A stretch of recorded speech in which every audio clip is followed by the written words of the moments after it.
Ghanatube so we have for model snowy. Masan so atenasibio in some ahodo kobenina nsa ebeka ewo channel we so enti ntempa no so mennom enkwan no enja fofo nti ye be hakotie in some ahodo bi ekoso ewo Ghana na yaba. Now, Finance Minister Dr. 랴hocks has commenced discussions with the Chinese commercial creditors with the hope of quickly securing a deal with them. There's more in the following report. Finance Minister Dr. 랴hocks is currently leading a government team in China with the hope of engaging these commercial creditors. The country is now left to reaching a deal on restructuring remaining 2.6 billion debt owed to the commercial creditors. Joy Business understands that a significant amount of this debt owed to lenders from China, Ghana has already reached a deal with China when it comes to the bilateral debt. However, the challenge now is with the commercial creditors that are made up of commercial banks and other lenders that are owned by the Chinese government. Sources say the Finance Minister Dr. 랴hocks is quite hopeful a favorable deal can be reached at the end of deliberations with these creditors in China before he jets home.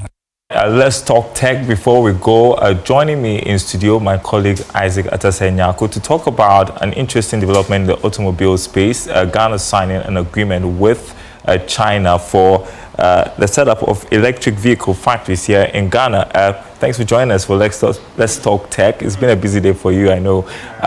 So what do we know about this agreement? You know, lately, there's been a lot of call for assembling plants here in Ghana. I mean, the chief of staff was at the Ghana-China summit, urging a lot of them to come down, set up assembling plants. But at the core of this has been sustainability issues. And so they are looking at how we can set up a lot more electric vehicles or new energy vehicles assembling plants. Now, this is aimed towards, shifting from the fossil fuels we use to new energies. So when we talk of new energy, what do we know? Sometimes hydrogen, EVs, which is electric vehicles as well. So, new energies that we can use in powering our vehicles, from motorbikes to the cars to the trucks, so that we can have, a better environment, if we can put it that way. Yeah.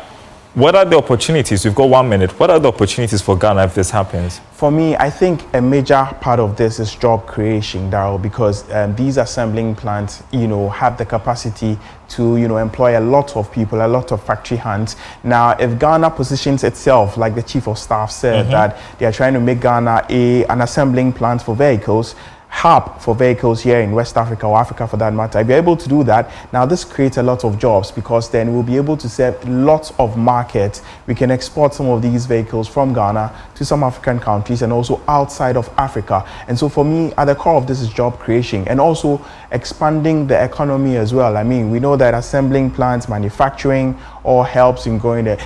Manufacturing actually forms a core part of our GDP, you know that, and also with economic growth and all of that. And so for me, this is very key. If we say we want to shift from, consumption, bringing down cars, importing of cars, to assembling and manufacturing here, I think this is the way to go. Isaac Atasenyako, thank you so much. I think it's an important update. I appreciate it. And the debt restructuring standoff between Ghana and Afrexim Bank is set to dominate the country's agenda at the annual meetings opening in Abuja today. George Afe is covering that for us. He joins me on Zoom with the latest from there. And George, let's begin with how the meetings have started today.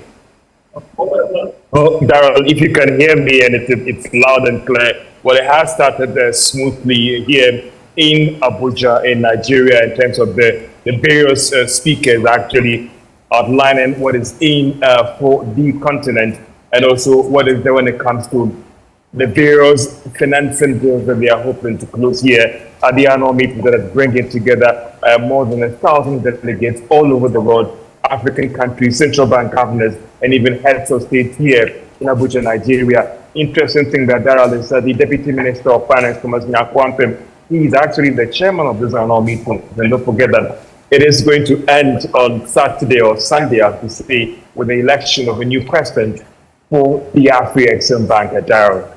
All right, we've got our eyes on the standoff between Ghana and the Afrexim Bank over debt restructuring. Just for the benefit of our audience, what's this all about? So, Daryl, if you could remember during the COVID time, we got some assistance from Afrexim Bank, which came in for us to save us. But also, Afri-Exim Bank had been quite heavy on Ghana when it comes to financial support. Now, when we went to the whole debt restructuring deal, there was a subtle agreement with the World Bank and the IMF, actually, that sought to say that multilateral institutions would be exempted from the haircuts and debt restructuring. And so IMF and World Bank were actually exempted from the debt restructuring. Now, Afri-Exim is arguing that they are also a multilateral institution, and therefore they also shouldn't be given any haircut. But the government is arguing that if you look at the ground rules or the rules of engagement when it comes to the creditors roundtable discussion, Afri-Exim should be seen as a commercial lender. Therefore, they are actually entitled to a haircut or debt restructuring. And so that is the background to the situation. Based on all funding that we've gotten from the Afri-Exim Bank, government is trying to add it to the commercial creditors and give them a haircut. And it's been back and forth. But there are some Ghanaian officials here are trying to downplay that, arguing that, Ghana is even chairing this meeting, so we shouldn't see that as a big deal. They will make through. There will be a way out in terms of reaching some common grounds as to whether the money's owed Afri-Exim Bank should be restructured or not, Daryl. Yeah, because I was going to ask you how this issue could impact negotiations going forward, but as you mentioned, the issues are being downplayed over there. And so what do we expect to be the outcome of the meetings that have opened today?